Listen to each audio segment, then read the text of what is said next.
నిన్నే అడిగేది చెప్పు.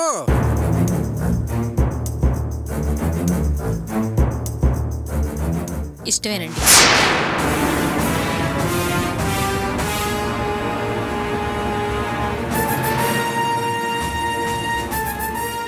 ఓకే గోపి, వీటి మీద సంతకం పెట్టండి.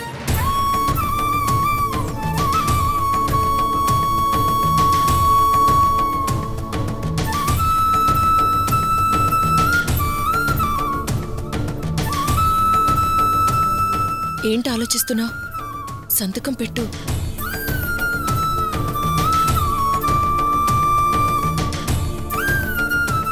రేయ్ పెట్టరా, సంతకం చేయరా గోపి. ఎందుకురా ఆలోచిస్తున్నావు? పెట్టు సంతకం.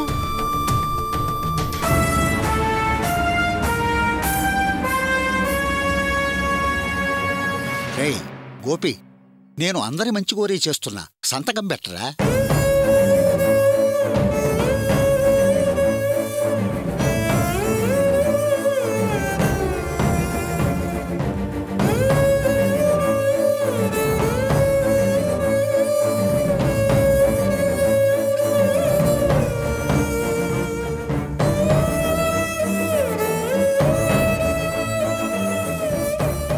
అమ్మా, మీరు కూడా సంతకం పెట్టండి.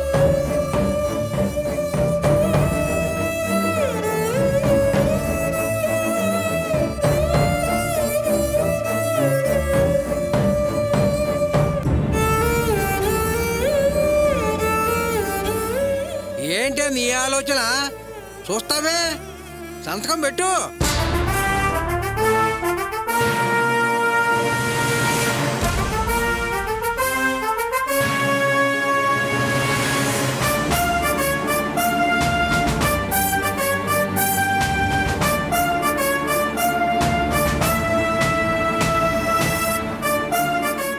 సార్, మీరు కూడా సంతకం చేయండి.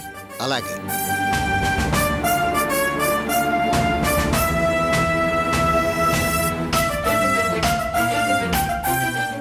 ఇంకో సంతకం కావాలి. శివ, నువ్వు కూడా సంతకం చెయ్యి. అలాగే.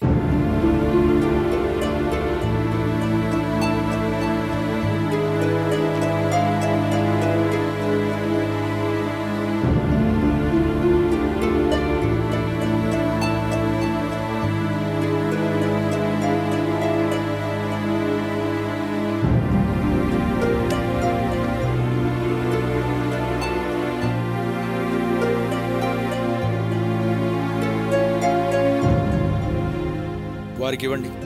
గోపి, ఇదిగోరా.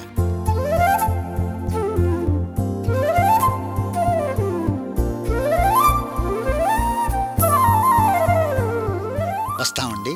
మంచిది.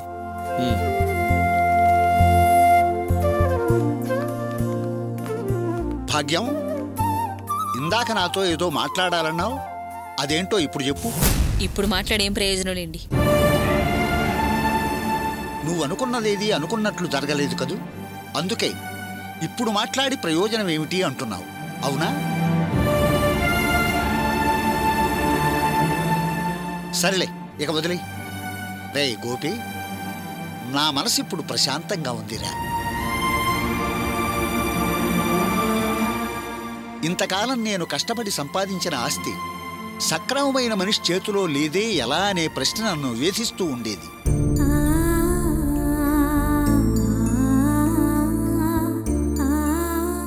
ఇప్పుడు దానికి కరెక్ట్ అయిన సమాధానం దొరికింది. ఈ కుటుంబం కోసం లేత రెక్కల నుంచి కష్టపడింది నువ్వు. నా పెంపకంలో పెరిగావు, కానీ నేను నీకేం చెయ్యలేకపోయానే అని బాధగా ఉండేది. ఇప్పుడు ఆ బాధ తీరిపోయింది. నాకు చాలా సంతోషంగా ఉంది. ఇప్పుడు భాగ్యం అనుకోవచ్చు, ఇచ్చినట్టే ఇచ్చి లాగేసుకున్నారే అని. తాగుబోతుకిచ్చి పెళ్లి చేసి ఆమె జీవితాన్ని నాశనం చేశానని నలుగురితో తన అన్నమాట నిజమే. అవును, వాడు తాగుబోతయ్యాడు, బాధ్యత లేకుండా తిరుగుతున్నాడు ఎలా అనే ఆ ఇల్లు తన పేరన పెట్టాను. కాని కాపాడుకునే యోగ్యత లేకుండా పోయింది. ఎప్పుడైతే పరాయి డబ్బు తను ఆ ఇంట్లో పూడ్చిపెట్టిందో, ఆ ఇంటి పవిత్రత ఇచ్చిన అర్థం పోగొట్టిందో, అప్పుడే ఆ ఇంటి మీద హక్కును కోల్పోయింది. తన పేరున ఉంచుకునే అర్హత పోగొట్టుకుంది. నా గురించి చెడ్డగా నలుగురిలో చెప్పినా నేనేం బాధపడలేదు. కానీ తను చేసిన పని నాకు చాలా బాధ కలిగించింది. ఏరా రంగా, నేను చేసిన పని నీకేమన్నా బాధ కలిగించిందా? భలేవాడివన్నయ్యా, నిజం చెప్పాలంటే నాకు ఇప్పుడు ఫుల్ తాగినంత ఆనందంగా ఉంది. ఇదేదో బాధపడుతుందని మనం ఆలోచిస్తే జీవితాంతం మనం బాధపడాల్సి వస్తుంది తర్వాత. ఏమే తెలిసిందా? అత్యాశకు పోతే మిగిలేది నిరాశనే. ఎప్పటికైనా అర్థమైందా? నీకు తగిన శాస్త్రే జరిగింది. కరెక్ట్ శిక్ష వేశాడేమో అన్నయ్య. వాడి మంచి మనసుకు దేవుడు న్యాయం చేశాడే. అమ్మా అర్చన, వీడు చాలా మంచివాడమ్మా. వీడి మనసు చాలా మెతక. మనం ఎంత చెప్పినా మారడు. కానీ నువ్వు మార్చాలి. మీ భవిష్యత్తు కోసం పొదుపు చేయడం నేర్పు. అర్థమైందా? అలాగే మావయ్య. వస్తానమ్మా. వస్తారా శివ? గోపి వస్తా. రంగా వస్తారా? మంచిదన్నయ్య.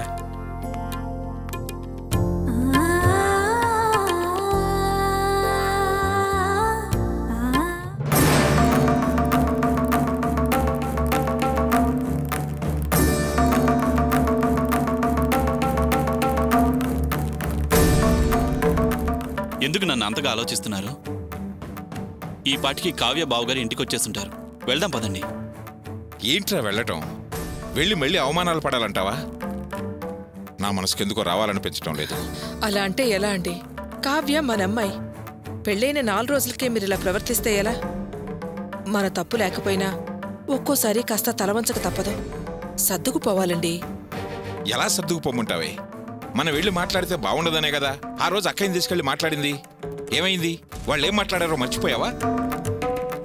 నువ్వు చెప్పేది నిజమేనన్నా. అయినా వాళ్ళేం తప్పుగా మాట్లాడలేదు కదా. ఇది మా అబ్బాయికి సంబంధించిన విషయం కాబట్టి నిర్ణయం తీసుకోవాల్సింది వాడే అని చెప్పారు. అంతే కదా. అందుకే వాళ్ళు బావగారు మళ్ళీ ఊళ్ళోకి వచ్చిన విషయం మనకి ఫోన్ చేసి చెప్పారు. దాని అర్థం ఏంటి? వచ్చి మనల్ని కలవమనే కదా. అంతకన్నా వాళ్ళు ఏం చేయగలరు? మనమే అర్థం చేసుకొని సమస్యకి పరిష్కారం చూడాలి. నిజమేరా, కానీ ఆ పిల్లోడిని తలుచుకుంటేనే నాకు భయం వేస్తుంది. ఆ అబ్బాయి ఏ టైంలో ఎలా ఉంటాడో, ఏ మూడ్లో ఉంటాడో, ఏం మాట్లాడతాడో కూడా తెలియదు. అందుకే బయలుదేరాలంటే కాలు ముందుకు సాగటం లేదురా. రేయ్, మళ్ళీ మళ్ళీ అవమానాల్ని నేను భరించలేనురా.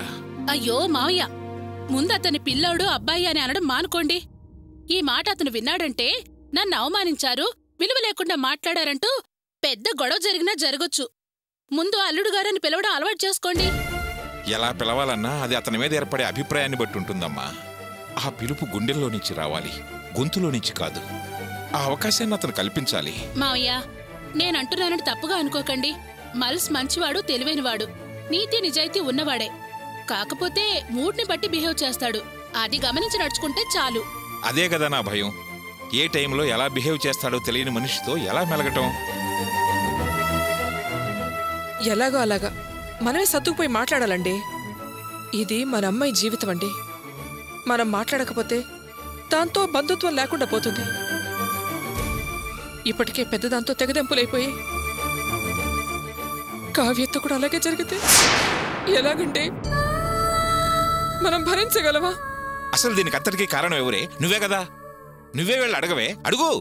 నాన్న, జరిగిన దానికి ఇప్పటికీ అమ్మ బాధపడుతుంటే ఇంకా ఎందుకు ఆమెను బాధ పెడతారు? ఇప్పుడు జరగాల్సింది ఆలోచించండి. అవునన్నా, నువ్వు కేవలం బావ గురించి ఆలోచిస్తున్నావు. కావ్య గురించి కూడా ఆలోచించు. కావ్య పైకి కోపంగా కనిపించినా తనకి మనమంటే చాలా ప్రేమ. మొదటిసారి మన ఇంటికొచ్చినప్పుడు బావ అలిగి వెళ్తే కావ్యే కదా నచ్చచెప్పి తిరిగి మన ఇంటికి తీసుకొచ్చింది. ఈ పాటికది ఖచ్చితంగా బావ మనసు మార్చే ఉంటుంది. బావ కోపం కూడా కొంచెం తగ్గే ఉంటుంది. మీరు వెళ్ళి వాళ్ల గుమ్మం ముందు నిలబడితే కావ్య మిమ్మల్ని చూసి పరిగెత్తుకుంటూ వస్తుంది. నాకా నమ్మకముంది.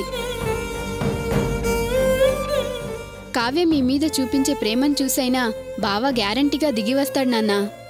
దిగొస్తాడని నువ్వు అంటున్నావు. ఇంకా 4 మెట్లు పైకెక్కి కూర్చుంటాడేమోనని నాకనిపిస్తుంది. లేదు నాన్న, బావ అలాంటివారు కాదని నాకు నమ్మకముంది. పెళ్లిల్లో అంత గొడవ జరిగినా కూడా బావ కావ్య మెడలో తాళి కట్టాడే కాని కట్టనని అలిగి వెళ్ళలేదు కదా. ఎందుకని తాళి కట్టారంటారు? అతనికి కావ్య మీదున్న ప్రేమ అలాంటిది. కావ్య కోసం ఖచ్చితంగా బావ మనసు మార్చుకుంటాడు. మీరు వెళ్ళి మాట్లాడరండి నాన్న. అవునన్నా, ప్రియ చెప్పేది కరెక్టే. వెళ్దాం పదండి.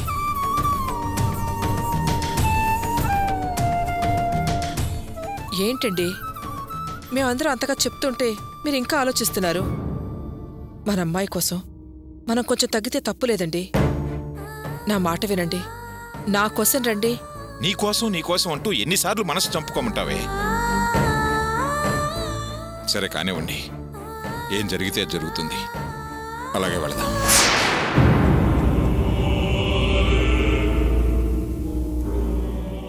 ఇదేంటి, ఈ మనిషి ఎవరు చెప్పినా వినకుండా బయలుదేరాడు?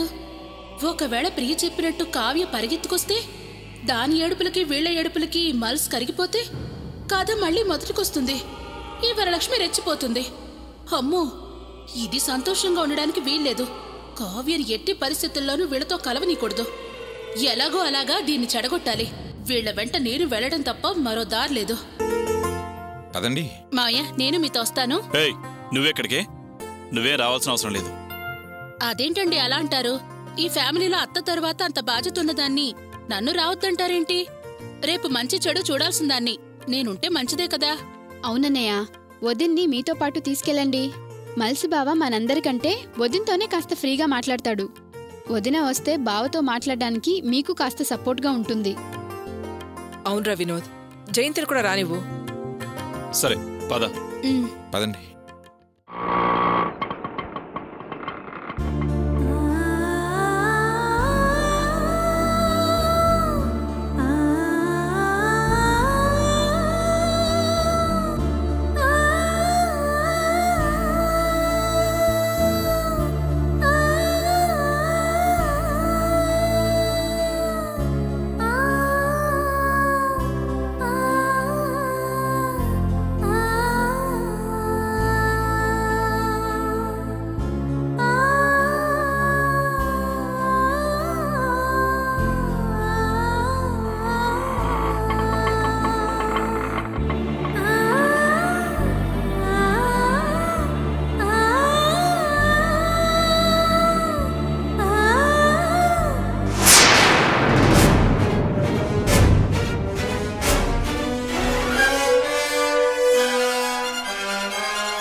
ఇప్పటి వరకు నీతో పాటు ఈ ఇంటికి ఎన్నోసార్లు వచ్చాను.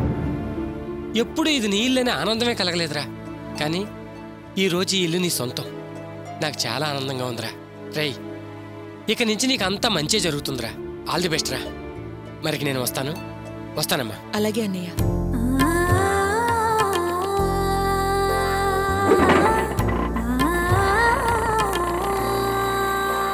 అర్చన, పద.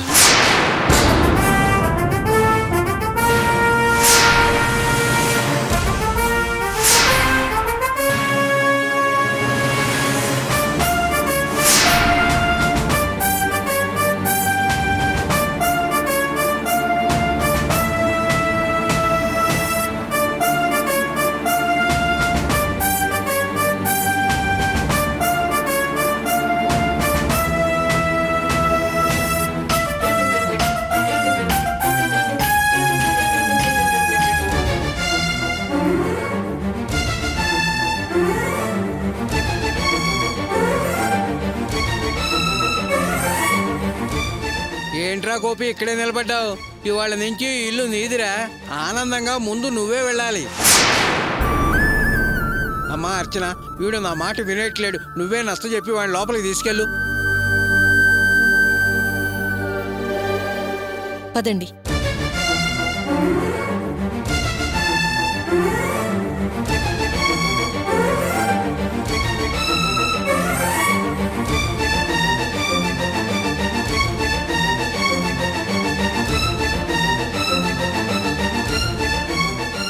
నువ్వు నువ్వేంటే ఇక్కడే నిలబడ్డావు? పెంకులు లెక్క పెడుతున్నావా?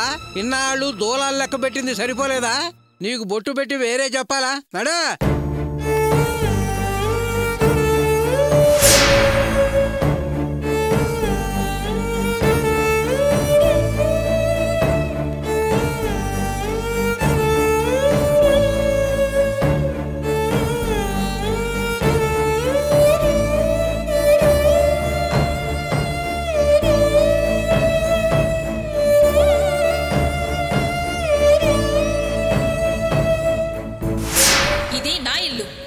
నా కోడలేని ఇంట్లో దాన్ని రెచ్చగొట్టి బయటికి వెళ్లేలా చేసిన వాళ్ళు ఉండడానికి వీల్లేదు.